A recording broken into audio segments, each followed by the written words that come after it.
अच्छा कॉलेज कौन सा है? Which is a good college? ये सवाल बहुत महत्वपूर्ण है और बहुत सारे सवाल आते हैं जिसमें मुख्य ये हैं कि कौन से कॉलेज में एडमिशन लें, कौन सा कॉलेज अच्छा है, पेरेंट्स के लिए क्या अच्छा है, स्टूडेंट्स के लिए क्या अच्छा है, घर के पास वाला कॉलेज या दूर वाला, गवर्नमेंट कॉलेज या प्राइवेट कॉलेज। इससे भी आगे, आगे की पढ़ाई कहाँ से करेंगे, आगे एडमिशन कैसे होगा, आगे पढ़ाने से क्या लाभ है, आगे पढ़ाई महंगी होगी या सस्ती। जी हाँ, इनमें से कोई भी आपका सवाल है तो ये आपके लिए वीडियो महत्वपूर्ण हो सकता है। नमस्कार, मैं डॉक्टर प्रवीण मोहिल पिछले 20 वर्षों से पेरेंट्स और स्टूडेंट की हेल्प कर रहा हूँ। 1000 से ज़्यादा स्टूडेंट को लाभ हुआ है, यानी कि ये बच्चे बड़े आराम से बिना किसी आर्थिक, अकादमिक, सोशल परेशानी के अच्छे अंकों से अपनी डिग्री पूरी करके निकले हैं। हाँ, बड़े आराम से अपने परिवारों के साथ। अब जानते हैं बेसिक और common questions about college selection. सबसे पहला सवाल कि गवर्नमेंट कॉलेज या प्राइवेट कॉलेज। इस पे हम बात करते हैं कि गवर्नमेंट कॉलेज और प्राइवेट कॉलेज को समझते हैं। कुछ मूलभूत जो कंसेप्ट हैं कि सबसे पहला लेते हैं गवर्नमेंट कॉलेज को। आप स्क्रीन पे देख रहे हैं कि गवर्नमेंट कॉलेज में एक गवर्नमेंट की रूल्स बने होते हैं, एक पॉलिसी बनी होती है और सब्जेक्ट्स जो हैं वो ओपन होते हैं और स्टेबल, यानी कि सब्जेक्ट्स सारे डिक्लेयर्ड होते हैं और फीस भी चूंकि गवर्नमेंट कॉलेज है तो गवर्नमेंट के द्वारा निर्धारित फीस ली जाती है, जो कि अक्सर हमेशा इकोनॉमी में होती है, कम होती है। और जो टीचर्स जो होते हैं वो वेल क्वालिफाइड आरपीएससी से क्वालिफाइड होके आते हैं। दूसरी तरफ प्राइवेट कॉलेज में रूल्स हैं वो मैनेजमेंट तय करता है और सब्जेक्ट हैं वो डिफरेंसेस होते हैं। डिफरेंसेस का मतलब डिपेंड करता है कि कौन सा सब्जेक्ट रन होगा या नहीं होगा, कई बार ऐसा भी देखा गया है। फीस आप जानते हैं कि हाई होगी और जो टीचर्स रिक्रूटमेंट का मेथड है वो अलग अलग प्रकार से आपको मिलेगा, जो कि आप जानते हैं। अब हम अगले बिंदु पे आते हैं कि कॉलेज हमारे पास का हो या दूर का। तो पहले मैं लेता हूं कि जो कॉलेज हमारे पास में घर के आसपास है, जहां पर कि आपके बच्चे को या बच्ची को अप डाउन नहीं करना पड़े, अप डाउन फ्री है। और जब अप डाउन फ्री होगा तो आपकी सेविंग ऑफ मनी होगी, यानी कि बस ट्रेन का आने जाने का जो रेंट है, पैसा है, भाड़ा है, वो नहीं लगेगा। रूम रेंट नहीं लगेगा क्योंकि बच्चा घर में ही रह लेगा। नंबर 3 की सेविंग ऑफ टाइम, यानी कि आने जाने में जो समय लगता है और या फिर बाहर रह रहा है तो खाना बनाने में जो समय लगता है, उसकी भी आपकी बचत होती है अगर कॉलेज आपके पास का है। और नंबर 4 और 5 तो बहुत बड़े महत्वपूर्ण हैं कि माँ के हाथ से बना खाना मिल जाता है और बहन भाइयों का साथ मिल जाता है। और इसका लाभ ये है कि सोशियो इकोनॉमिक डेवलपमेंट होता है, यानी कि परिवार की के ऊपर आर्थिक कोई अतिरिक्त वजन नहीं पड़ता। दूसरी तरफ हम ले रहे हैं कि कॉलेज दूर का हो, डिस्टेंट हो, तो नंबर 1 की अप डाउन होगा या आउट स्टेशन पे आपको रहना पड़ेगा। और जब आप अप डाउन करेंगे, आउट स्टेशन पे रहना पड़ेगा, तो आपको आने जाने के लिए यू नीड मनी, यानी कि बस, ट्रेन फेयर, रूम रेंट, ये सब आपके एक्सपेंसेस होंगे। नंबर 3 की आपका जो समय भी इसमें ज़्यादा कंज्यूम होगा, आने जाने में समय लगेगा अप डाउन में। और आप अगर रूम लेके रहेंगे तो आपको खाना बनाने में, सब्जी लाने में, वो सब चीज़ों में समय आपका लगेगा।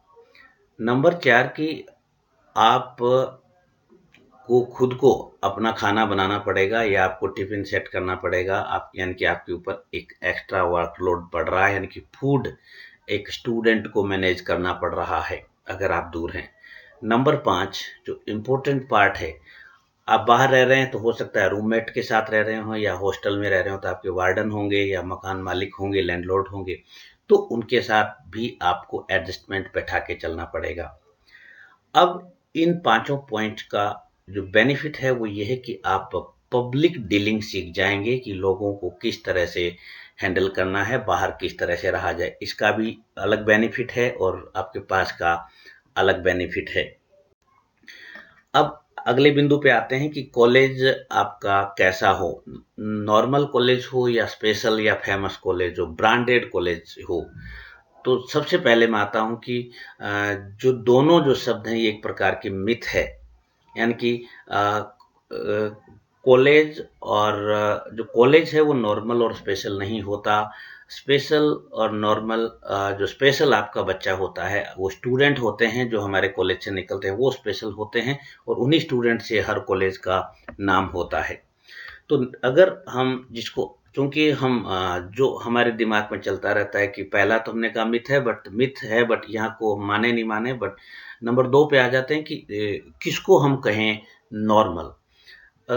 यहाँ पे मैं नॉर्मल उसको कह रहा हूँ कि जहाँ रिक्वायरमेंट ही नॉर्मल है। जैसे सिंपल आपको बीएससी बायो, बीएससी मैथ करनी है तो ये कॉलेज आपको आपके घर के आसपास मिल जाते हैं बहुत आसानी से। तो ये हो गया आपका कॉलेज नॉर्मल। इसके कंट्रास्ट में आए स्पेशल या फेमस में, तो अगर आप बीएससी एग्रीकल्चर से करना चाहते हैं तो डेफिनेटली आपका कॉलेज आपके आसपास नहीं मिलेगा, एग्रीकल्चर के कॉलेज अलग से होते हैं। तो वो हो गया आपका स्पेशल। नंबर 3 की आते हैं कि सब्जेक्ट और सब्जेक्ट कॉम्बिनेशन। अगर सब्जेक्ट और सब्जेक्ट कॉम्बिनेशन नॉर्मल है, नॉर्मल का मतलब है इजीली अवेलेबल है, सब जगह अवेलेबल है। जैसे बीएससी बायो, बीएससी मैथ में इसका एग्जांपल दे रहा हूँ फिर से, तो वो कॉलेज वो चीज कहलाती है नॉर्मल। और कुछ डिफरेंट होते हैं जहाँ पे सब्जेक्ट और कॉम्बिनेशन अलग होते हैं। जैसे 2 सब्जेक्ट साइंस का लेना हो, एक आर्ट्स का लेना हो, तो आपको स्पेशल कॉलेज में ही जाना पड़ेगा, हर कहीं पे कॉम्बिनेशन अवेलेबल नहीं होते। नंबर 4, आप हर स्टूडेंट एक एसोसिएटेड पर्पज रखता है, यानी कि जब वो बीएससी में एंटर करता है तो उसके साथ एक चीज और अटैच होती है, एसोसिएटेड पर्पज जिसको मैं बोलता हूँ। यानी कि उसके मन में एक सपना होता है। जैसे इसके लिए एक होता है कि खाली मुझे बीएससी करनी है, मुझे बीए करनी है, तो वो चीज हो गई आपकी नॉर्मल चीज हो गई, सामान्य चीज हो गई। बट अगर आपके साथ कुछ और चीजें जुड़ी, जैसे आपको आईएएस करना है, तो ये एक सोसाइटी में माना जाता है कि आईएएस की कोचिंग के लिए बच्चे दिल्ली जाते हैं, तो हमें फिर दिल्ली का कॉलेज हमें एडॉप्ट करना चाहिए, ये हमारी सोसाइटी की मान्यता है। वैसे ही जैसे कहते हैं कि आरएएस की तैयारी करनी है तो आपको जयपुर का कोई कॉलेज लेना चाहिए, इस तरह से हमारे स्पेशल और कॉलेज बन जाते हैं। नंबर 5 जो महत्वपूर्ण है कि सोशल इश्यूज और एटमॉस्फेयर। यहाँ पे अगर हम ये मानते हैं कि सोशल इश्यू और एटमॉस्फेयर हम पे असर नहीं डालेगा, हम पे हमारा कंट्रोल है, तो आप किसी भी कॉलेज में जा सकते हैं। आपका कॉलेज जो भी जाएंगे उसको हम इसी कैटेगरी में मानेंगे। अगर आपके पास कुछ इश्यू है, यानी कि पढ़ने के लिए मुझे माहौल चाहिए, यानी कि आप सोशल इश्यू और एटमॉस्फेयर डिपेंडेंट आप हैं, तो हम फिर उसको स्पेशल कंडीशन में ही, यानी कि हमें वो कॉलेज देखना पड़ेगा जहाँ पे पर्टिकुलर एटमॉस्फेयर हमें मिले जो हमें चाहिए। अब दोनों के अलग अलग बेनिफिट हैं।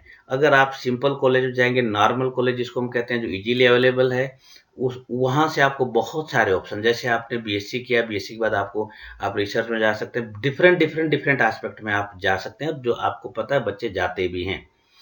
बट जो दूसरी तरफ, जो हम स्पेशल की तरफ गए, हमने फेमस की तरफ गया, तो वहाँ पे पर्टिकुलर ऑप्शन होगा। यानी कि जब आपका एसोसिएट पर्पज और सब्जेक्ट कॉम्बिनेशन है तो फिर आपका लाइन अलग होगी और इसके साथ लाइन अलग होगी, यानी कि दोनों अपनी अपनी जगह पे वैल्यू रखते हैं।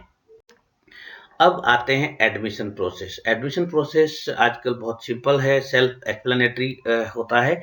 ध्यान ये रखना है कि इसको ध्यान से पढ़ लें, जो नियमावली है, प्रोस्पेक्टस है, और जो इसमें जो लास्ट डेट दी होती है उनको आप फॉलो करें। सब्जेक्ट कम्बिनेशन को बहुत समझदारी से देखें, क्योंकि सब्जेक्ट जो है वो अलग अलग स्टेज पे चेंज होते हैं, और कोई भी आपका रूटीन में चेंज आ रहा है, यानी कि एडमिशन प्रोसेस में, तो आप अथॉरिटी से कंफर्म करें बिफोर एनी एक्शन। ठीक है, जैसे मान लो किसी ने कहा कि सीटें फुल हो गई, आप फॉर्म निकाल लो, तो पहले आप एडमिशन कमेटी से बात करें और उसके बाद ही, और फिर ये भी देखें कि अगर फोटोकॉपी दी हुई है तो मत निकालिए, हो सकता है कुछ सीट बढ़ जाए तो आपका एडमिशन हो सकता है।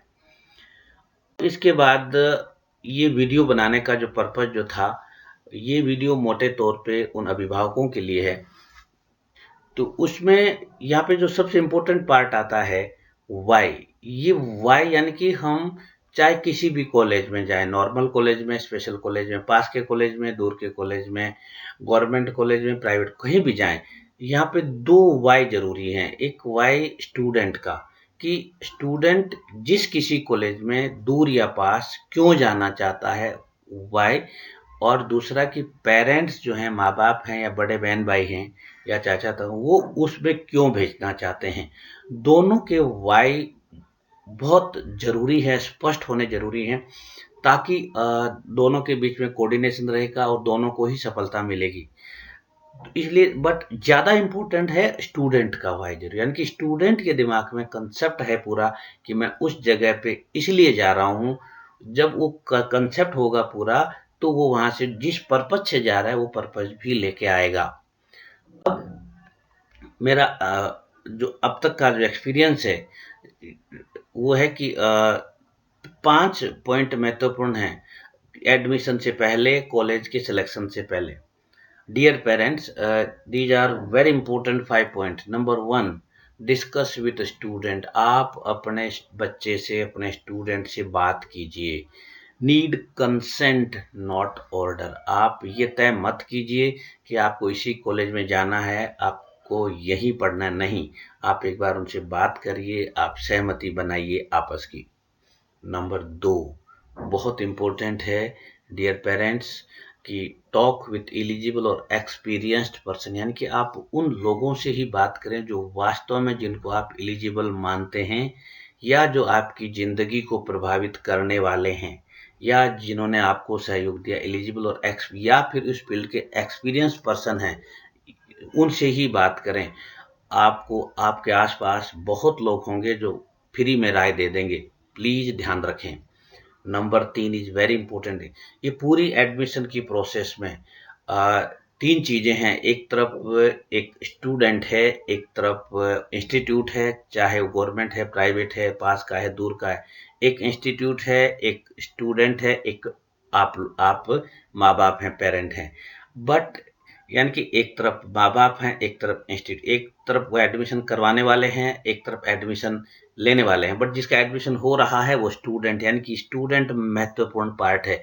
तो आपको स्टूडेंट पे ही फोकस करना है, ना कि किसी कॉलेज से और ना कि किसी आपकी अपनी व्यक्तिगत परिस्थितियों से। स्टूडेंट आज का बहुत समझदार है, वो आपका भी ध्यान रखेगा और कॉलेज का भी ध्यान रखेगा। Number 4, focus only on student, कि सबसे फोकस हटा दीजिए, आपको अपने बच्चे पे फोकस करिए। और जब आप फोकस करेंगे तो आपके सामने समझ में आ जाए। अगर फिर भी कोई कंफ्यूजन है, आपको लग रहा है कि क्या करें, तो आप एक्सपर्ट हेल्प लीजिए और या फिर काउंसलर की मदद लीजिए। अगर आपके साथ कोई इश्यू है तो आप यूट्यूब के इसी वीडियो के कमेंट बॉक्स में कमेंट लिखिए, आपको यहाँ से भी हेल्प मिलेगी। याद रखिए, अगर आज आप बच्चे के साथ खड़े हैं, याद रखिए, अगर आज आप बच्चे के साथ खड़े हैं, मीन्स आपका बच्चा बीए कर रहा है, बीएससी कर रहा है, एमबीबीएस कर रहा है, कुछ भी कर रहा है, क्योंकि बच्चा स्कूल से एक नई जिंदगी में जा रहा है, एक कॉलेज की लाइफ में जा रहा है, जहां से उसका कैरियर बनने वाला है, ऐसा माना जाता है। अगर आज आप बच्चे के साथ खड़े हैं, आपका बच्चा हमेशा आपके साथ रहने वाला है। जी हाँ, ये मेरा अनुभव है।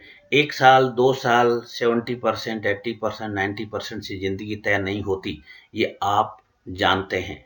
जी हाँ, आप जानते हैं और मानते भी हैं। आपको सिर्फ और सिर्फ आपके कलेजे की कोर बेटी या बेटे की जरूरत है। हाँ, आपको अपने बच्चे की जरूरत है, बेटे या बेटी की जरूरत है। इससे कहीं ज्यादा, हाँ, इससे कहीं ज्यादा, हाँ, कहीं ज्यादा उसको, यानी कि आपके बच्चे को, आपकी बेटी को, आपके बेटे को, आपकी यानी कि माँ बाप की जरूरत है। ये वीडियो आपको अच्छा लगा हो तो लाइक कर दें, साथ ही चैनल को सब्सक्राइब कर दें। किसी के काम आ जाए या हेल्प हो जाए, इसलिए प्लीज आप शेयर कर। और अंत में कंक्लूजन ये है कि it's time to make friendship with your kid, यानी कि आपको अपने बच्चों के साथ एक दोस्ताना व्यवहार लाके और फिर आप किसी डिसीजन पे पहुंचे। अंत में आभार, thanks for watching. video, share, subscribe, like. Wish you all the best. Thank you.